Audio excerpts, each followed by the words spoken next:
194th episode of उनके ख़त और आप। अभिवादन स्वीकार कीजिए दोस्तों।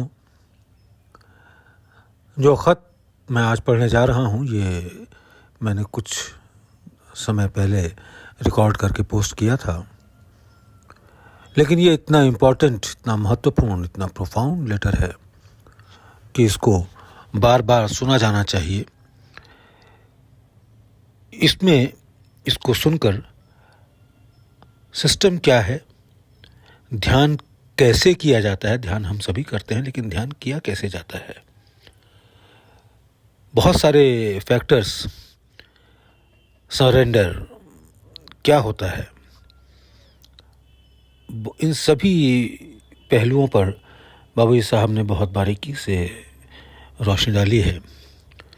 इसलिए मैं इसको दोबारा पढ़ रहा हूँ। आप सबसे इल्तिजा है, दरख्वास्त है, रिक्वेस्ट है, ध्यान से सुनिए, समझें और फिर आगे चलें। समर्पण और आध्यात्मिकता, सरेंडर एंड स्पिरिचुअलिटी। अपने सभी लेखों में मैंने ईश्वर से सीधे संबंध को चुना है, मगर आमतौर पर लोग इसको कठिन समझते हैं, इसलिए वे स्वयं मालिक का सहारा लेते हैं। करीबन सभी मजहबों में खुदा से सीधे मोहब्बत की बात की गई है। मेरा मतलब हमेशा सिर्फ ईश्वर को समर्पण से ही होता है। मेरा मतलब हमेशा सिर्फ ईश्वर को समर्पण से ही होता है, जिसे केवल निर्भरता, डिपेंडेंस और मोहब्बत से ही पाया जा सकता है। अगर तुम या कोई भी समर्पण की कोशिश करते हो तो उसमें मैं होता है, यानी कर्ता होता है। वास्तविक समर्पण तो स्वतः ही विकसित होता है। कितनी इम्पोर्टेंट बात उन्होंने लिखी कि अगर तुम या कोई भी समर्पण की कोशिश करते हो तो उसमें मैं होता है, कर्ता होता है। वास्तविक समर्पण तो स्वतः ही विकसित हो रहा है। मेरा हाल कुछ और था। मैंने अभ्यास 21 साल की उम्र में शुरू किया, जबकि मुझे मालूम भी न था कि समर्पण होता क्या है या क्या चीज़ है, और ना ही इसके लिए मैंने कभी कोशिश की। मेरे लिए मेरा सद्गुरु सब कुछ था, क्योंकि मुझे ऐसा योग्य सद्गुरु मिल गया था। अगर अनजाने में मेरी ओर से कोई समर्पण था भी तो सिर्फ सद्गुरु को ही था। सच कहो तो सद्गुरु का रूप ईश्वर नहीं है, वरन उसके पीछे का जो कुछ है वो दिव्य है। इसलिए मैंने उस दिव्यता को समर्पण किया, न कि शारीरिक सत्ता को। यदि तुम अपने ख्याल में सद्गुरु के पूरे शारीरिक रूप को लाओगे तो दिव्यता पीछे रह जाएगी। अतः यह सद्गुरु को नहीं, वास्तविक सत्ता को अर्पण था। मेरा अनुभव प्रमाणित करता है कि हमारे साथी मेरे अनुभव से फायदा उठाएं। हम हृदय पर ध्यान करते हैं, ये मानकर कि वहां दिव्य प्रकाश है। जब हम ध्यान करते हैं तो दिव्य प्रकाश का विचार वहां होता है। इसका मतलब कि तुम अपने खुद के हृदय पर खेल रहे हो, जो खुद एक क्रीड़ा है, एक काम है। तुम जानते हो कि तुम ध्यान कर रहे हो। इसका अर्थ ये हुआ कि कुछ करना, कोई कर्म करना, और एक स्थान जहां पर तुम्हारा काम शुरू होता है। और जहां तुमको जाना है, ये विचार भी वहां है। सिर्फ यही नहीं, अर्ध चेतना से किसी चीज का इंतजार करते हो। इसका मतलब है कि तुम निश्चेष्ट या निश्चल नहीं हो, बल्कि इतने व्यस्त हो कि एक ही समय में 3 काम कर रहे हो। इस तरह निष्क्रियता सक्रियता में खो जाती है। ये बहुत इम्पोर्टेंट पॉइंट जो हम सभी लोगों को समझना चाहिए। मैं फिर से ये पैराग्राफ पढ़ रहा हूँ। हम सभी लोग ध्यान करते हैं, मेडिटेशन करते हैं। उसको बाबी साहब ने बहुत क्लियरली, बहुत शानदार तरीके से समझाया। हम हृदय पर ध्यान करते हैं ये मानकर कि वहाँ दिव्य प्रकाश है। जब हम ध्यान करते हैं तो दिव्य प्रकाश का विचार वहाँ होता है। इसका मतलब कि तुम अपने खुद के हृदय पर खेल रहे हो, जो खुद एक क्रीड़ा है, एक काम है। तुम जानते हो कि तुम ध्यान कर रहे हो। इसका अर्थ हुआ कुछ करना और एक स्थान जहां पर तुम्हारा काम शुरू होता है, और जहां तुमको जाना है ये विचार भी वहां है। सिर्फ यही नहीं, अर्ध चेतना से किसी चीज का इंतजार भी कर रहे हो। इसका मतलब कि तुम निश्चेष्ट नहीं हो, बल्कि इतने व्यस्त हो कि एक ही समय में 3 काम कर रहे हो। इस तरह निष्क्रियता सक्रियता में खो जाती है। अगला पैराग्राफ पढ़ने से पहले मैं एक बाबूजी साहब के लेटर की एक पैराग्राफ मुझे याद आया, जो उन्होंने मास्टर ईश्वर साहब जी को लिखा था। और उन्होंने उसमें लिखा कि मेरे ख़तों को आप सब लोग साथ बैठकर किसी दिन समय निकालकर मेरे लेटर को आप लोग साथ बैठकर पढ़ा करें, समझा करें, और ना कोई समय बात समझ में आए तो मुझसे पूछ लिया करें।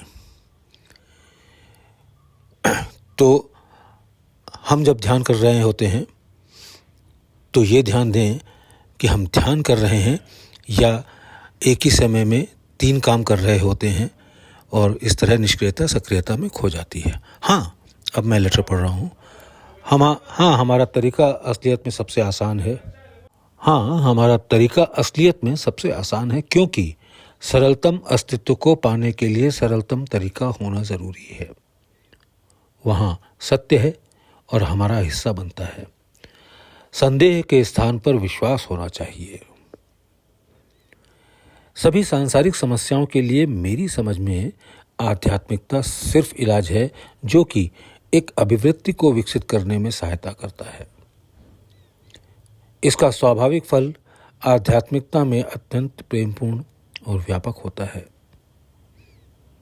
बुद्धि के असंतुलित स्वभाव को हटाकर स्नेहपूर्ण रहन सहन की विधि को विकसित करता है। यह सूझबूझ और उचित नैतिकता को उत्पन्न करता है, जो कि रोज बरोज जिंदगी में उपयोगी है। आम को चखो, तभी तुम उसकी मिठास का अनुभव करने में समर्थ होगे।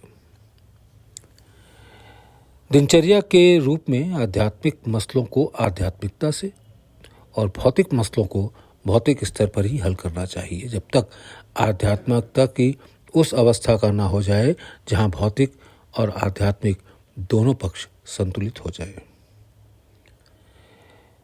मैंने लिखा है कि सृष्टि के पहले चारों ओर स्पेस था।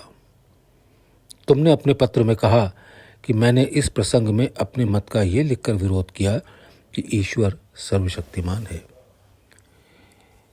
ईश्वर अपनी परिधिगत क्षेत्र में सर्वशक्तिमान है और केंद्र की ओर सीमा में शून्य हो जाता है।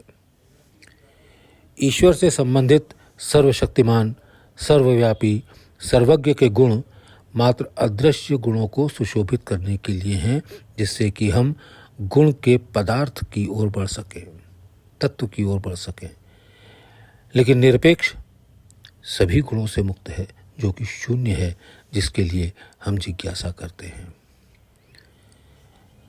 मनुष्य की महानता उसके व्यवहार में है, जो कि जीवन की बढ़ती अभिवृत्ति की संरचना करता है और आध्यात्मिकता होने पर समतुल्य हो जाता है। दार्शनिक रूप से यदि पूर्वोक्ति विचार को प्रसारित करें तो वैज्ञानिकता से यह सिद्ध होता है कि मनुष्य अपनी लघु परिधिगत क्षेत्र में कुछ नहीं है, और जो कुछ वो है वो केवल केंद्र मनस सीमा में ही है। जब हम ऊंचे जाने की सोचते हैं तब हम हमारे अपने आधार अर्थात वैयक्तिकता को भूल जाते हैं, इंडिविजुअलिटी। यदि हम अपने को बिंदु पर नहीं छोड़ते या खोते तो दूसरा बिंदु दुर्बोध रह जाता है।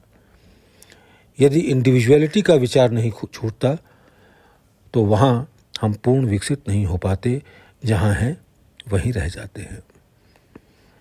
जब हम सत्ता की गहराई को पार करते हैं, तब हम स्वाभाविक रूप से इंडिविजुअलिटी को खोते जाते हैं, जैसे यह इसका प्राकृतिक स्वभाव हो।